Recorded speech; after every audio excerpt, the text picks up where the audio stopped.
guys, welcome back to some more AFK Arena. Today we're over on our YouTube account and we're checking out the event that is up. Now the Magician's Hat, this is one that we have seen before, guys.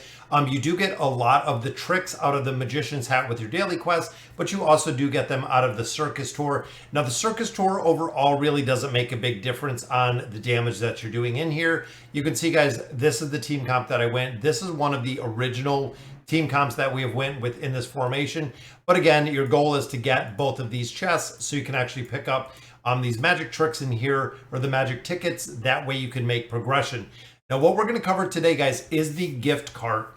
Now I get a lot of questions every single time we do this event with the gift cart. So I'm going to really break it down, showing you kind of the primary things to buy, the reason behind you would want to buy these primary things. And then it is kind of dependent on where your account is. So we're going to go down the list, guys. So looking at the gift cart, we have Primordial and we have Amplifying Emblems.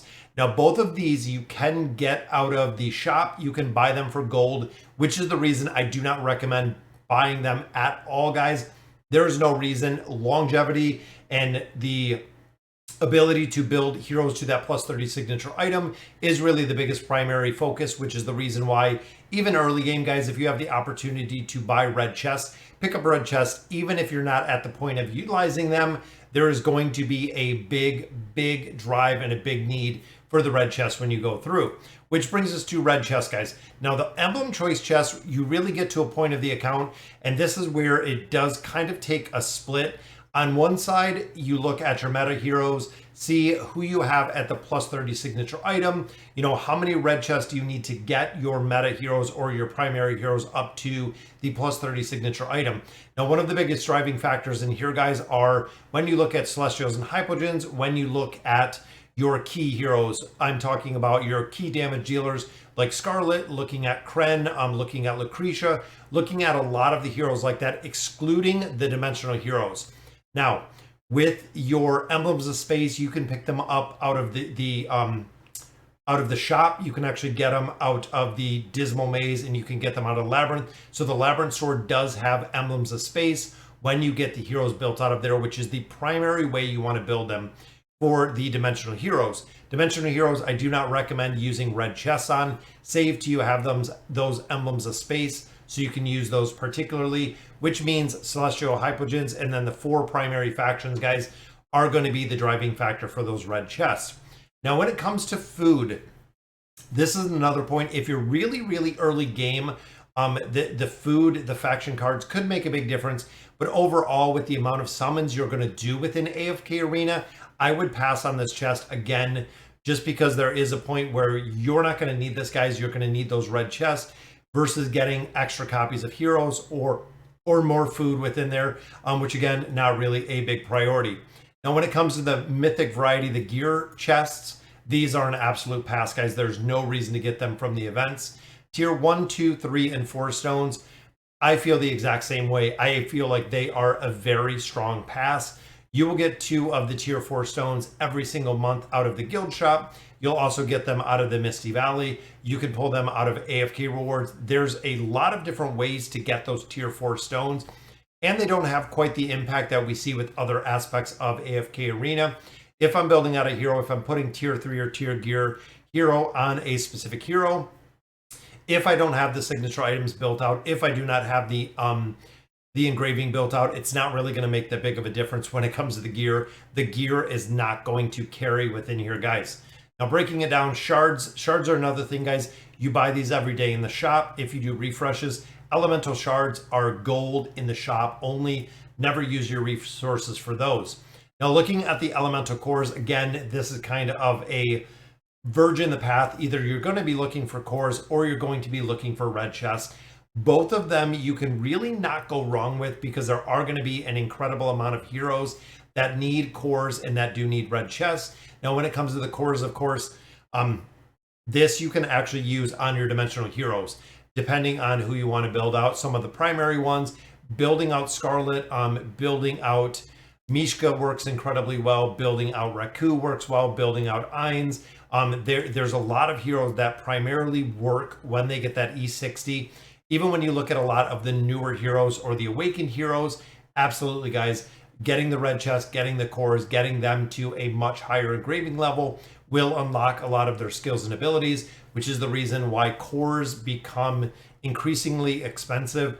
And if you've noticed, guys, Lilith has actually caught on to the elemental core phenomenon, making a majority of the last few heroes that we've seen kind of almost dependent. When you look at Neve, dependent on having plus 60 engraving. When you look at, Tresnar plus 60 engraving. When you look at Fane, does incredibly well with a higher level of engraving. And then you also have those damage dealers when you have Scarlet, when you have Kren, when you have Raku, again, when you have Lucretia. Having the elemental cores and building them up to the plus 60 engraving amplifies their stats, allowing them to really maximize the damage in there. So again, if you have a majority of the primary heroes, the primary meta heroes, already built up to those plus 30 signature items, then it is at the point that you want to pick up cores. If you're still building your meta heroes up to plus 30 signature items, go ahead and pick up the red chests in here. Now, looking at the bait, as much as I would like to get the bait in here, guys, if you're pay to win, if you're putting money into AFK Arena, the baits might be good, but I feel like the beasts still do not quite have the impact of having the heroes built. So again, if it's looking at red chest, if it's looking at elemental cores, I would prioritize both of those much higher than getting bait out of here, because the beast is not quite going to quite have the same impact that we're going to see with the fully built heroes. Now looking here, guys, the reset scrolls, no reason for those. You'll actually get one of these every week. Poke coins, similar to what we see with the amplifying and the primordial emblems. Even with the shards, guys, poke coins you buy every single day. Now looking at the Twisted Essence, this is kind of a toss-up. Now the Elder Tree has a very high impact because it affects a entire specific class. But again, having the heroes within that class built up a little bit higher, I would prioritize much faster by, again, getting the red chest and getting those cores. Because every single 2 days when you're doing the Twisted Realm, you're going to get essence out of here, which means you have a regular resource that is coming in on a regular basis. Cores, to get them in bulk, or red chests to get them in bulk, really have to be purchased through the events like we have here. Now, Dura's artifact fragments, early game, before you get these out, guys, both Dura's Eye and Dura's Call are super, super important to build. They are the two artifacts that I would absolutely prioritize building to a 5-star as fast as possible. We see them used, those two specific artifacts are used just about everywhere within AFK Arena. The other, 5 artifacts in here are not used at all. Can't even tell you the last time that I've used a regular artifact, because we do have the class-specific ones. Now that brings us to heroes. This is going to be one of your absolute biggest priorities when it comes to AFK Arena, is getting the Celestial heroes. Now remember, guys, it can be roughly 50 to 70 Stargazer cards to pull one of these heroes. So to have enough to get multiple copies of the heroes is incredibly difficult, which is the reason why we rely on events to get additional copies. So priority number 1, guys, is Halos. So he is going to be a hero you're going to have to max out. You're going to have to build him, which means you want him to Ascended. You want him with 1 star, because both the +6 or +30 engraving and the +60 engraving are very, very strong for him for the energy recovery factor, which makes him the biggest priority to get out of here, guys. Again, if you don't have him Ascended with 1 star, get a copy of Halos. Even if you're newer, if you're just building him, guys, there's going to be a point where his utility will be required, and you're going to have to build him sooner or later, primarily sooner than later, just because he is a really strong hero. We see him in a ton of different game modes, works incredibly well. Now, following him, I would build Khazard, and the big reason for Khazard, guys, is the +30 signature item. The engraving on him doesn't really make a big difference. Furniture doesn't really make a big difference, but the driving factor with him is the +30 signature item. So if you do not sit on a Khazard that you have at Mythic, and Mythic is the bare minimum to get that +30 signature item, I would get a copy of Khazard, building him up. If you already have Halos at 1 star, already at Ascended, I would build Khazard, would be my second choice, building him all the way up to Mythic. Now, if I had a Halos already Ascended with 1 star, if I had Khazard already at Mythic, I would build Valoris. Guys, Valoris does require a significant investment, but she is super, super strong when you have her built out, running and doing an incredible amount of damage within The Hypogean Tower, she does incredibly well. We see her doing a lot of damage. We see her in some PvP formations. We see her within the Treasure Scramble.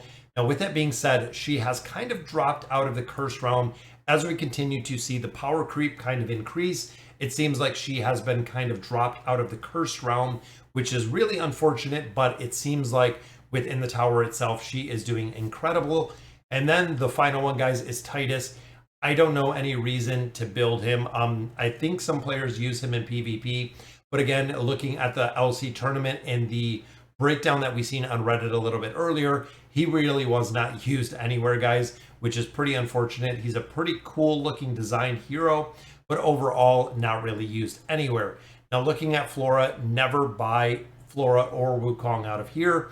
They're not going to be a priority, as well as any of our regular faction heroes, guys. Do not buy any of them. They're not worth the time and effort to build or to buy out of events like this. So, all right, guys, so that'll do it for today's video. Wanted to break down the gift card. This is probably one of the most requested or one of the most questions that I get when it comes to these events is who should I get, when should I get it, things of that nature. So I hope it really answered that. If you have any additional questions, guys, drop them down below in the comment section and I will try to get to them. And as always, thank you guys for watching.